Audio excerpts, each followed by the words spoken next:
Hello everyone, आपका एक बार फिर से वेलकम करते हैं हमारे आज के इस फ्रेश वीडियो पे। तो आज इस वीडियो के अंदर मैं आपके साथ डिस्कस करूंगा रिलायंस इंडस्ट्री का शेयर का कंप्लीट एनालिसिस। इसमें हम लोग देखेंगे कि जो रिलायंस इंडस्ट्री का शेयर है उसने पिछले एक मंथ, एक साल, 5 साल या फिर ऑल टाइम रिटर्न क्या दिया है। अभी इसका लेटेस्ट न्यूज़ क्या है, क्या हम इसको बाय करें, होल्ड करें या फिर ऑलरेडी होल्ड किया है तो इसको सेल करें। कंपनी जो है इस साल कितना प्रॉफिट जनरेट किया है, कंपनी कब कब डिविडेंड दे रही है, क्या हमें अभी इस रेट पे लेना चाहिए, ये सब चीज़ हम लोग कुछ टारगेट भी देखेंगे। 2030 तक का हम लोग टारगेट देखेंगे कि यदि हम लोग लेते हैं तो 2030 तक का टारगेट क्या होने वाला है। तो सब कुछ हम लोग A to Z इस वीडियो के अंदर देखने वाले हैं। तो सबसे पहले हम लोग बात कर लेते हैं रिलायंस इंडस्ट्रीज का। आज के डेट में एक शेयर का प्राइस है 3340 रुपया मान के चलिए, क्योंकि अभी मार्केट ओपन है और ये ऑयल, गैस एंड फ्यूल्स के अंदर आती है।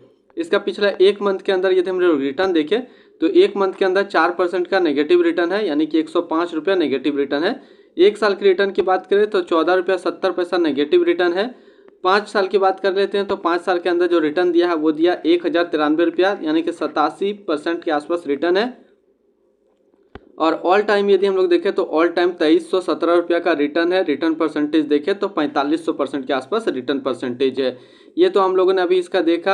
अब टुडे वीक्स 52 वीक्स लो और हाई की ओर देखें तो 52 वीक्स लो गया था 1979 रुपया और हाई गया है 2630 रुपया के आसपास। और अभी एक्सपर्ट रेटिंग का क्या मानना है, तो एक्सपर्ट रेटिंग का अभी मानना है कि 75% आदमी इस शेयर को अभी बाय कर रहे हैं। 16% ऑलरेडी जिसने इस शेयर को लिया था वो होल्ड कर रहे हैं और 9% आदमी अभी इस शेयर को सेल कर रहे हैं। ये तो था एक्सपर्ट रेटिंग की बात। मेरा ओपिनियन और टारगेट क्या रहेगा मैं ये भी आपके साथ डिस्कस करूंगा।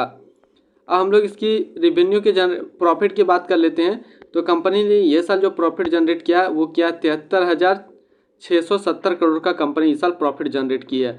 अब कंपनी जब प्रॉफिट जनरेट कर रही है तो डिविडेंड कब कब दे रही है अपने शेयर होल्डर के साथ वो देखते हैं। तो कंपनी ने 21 अगस्त 2023 को एक से डिविडेंड दिया था जो कि था 9 रुपया का। डिविडेंड परसेंटेज देखें तो 90% के आसपास डिविडेंड परसेंटेज है। अब हम लोग इसकी टारगेट की बात कर लेते हैं जो कि आने वाले दिन में देखने को मिल सकता है।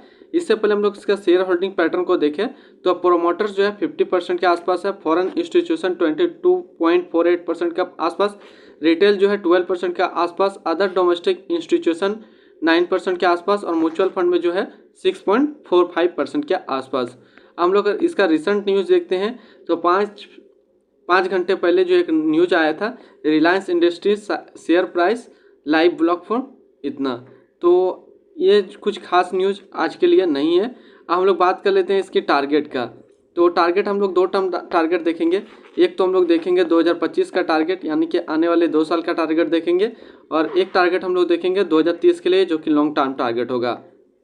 तो शॉर्ट टर्म टारगेट में ये शेयर आपको कहाँ पे दिखेगा, तो शॉर्ट टर्म टारगेट 2025 का हम लोग बात कर लेते हैं। तो 2025 के अंदर ये शेयर आपको 3000 से 3200 के बीच में बनता नजर आएगा। यदि हम शॉर्ट टर्म टारगेट देखें तो 3000 से 3200 के बीच में बनता नजर आएगा। यदि लॉन्ग टर्म टारगेट हम लोग देखें आने वाले 7 साल में, तो आने वाले 7 साल में आपको ये शेयर 5000 प्लस में देखने को मिल सकता है। अब बात करें यदि हमने ऑलरेडी इन्वेस्ट किया है तो इसको होल्ड करें या फिर सेल करें। यदि आपने ऑलरेडी इस पर इन्वेस्ट किया है तो अभी इसको होल्ड कीजिए, क्योंकि ये अभी थोड़ा सा डाउन है, लेकिन आने वाला टाइम पे ये फिर से अप की ओर जाएगा। यदि आप सोच रहे हैं इस शेयर को लेने के लिए इस प्राइस पर तो बिल्कुल ले सकते हैं, आंख बंद करके अभी आप इस शेयर को ले लीजिए यदि आप लॉन्ग टर्म देख रहे हैं तो फिर मिलते हैं हम लोग नेक्स्ट को इस तरीके का वीडियो की अच्छी जानकारी को लेकर के।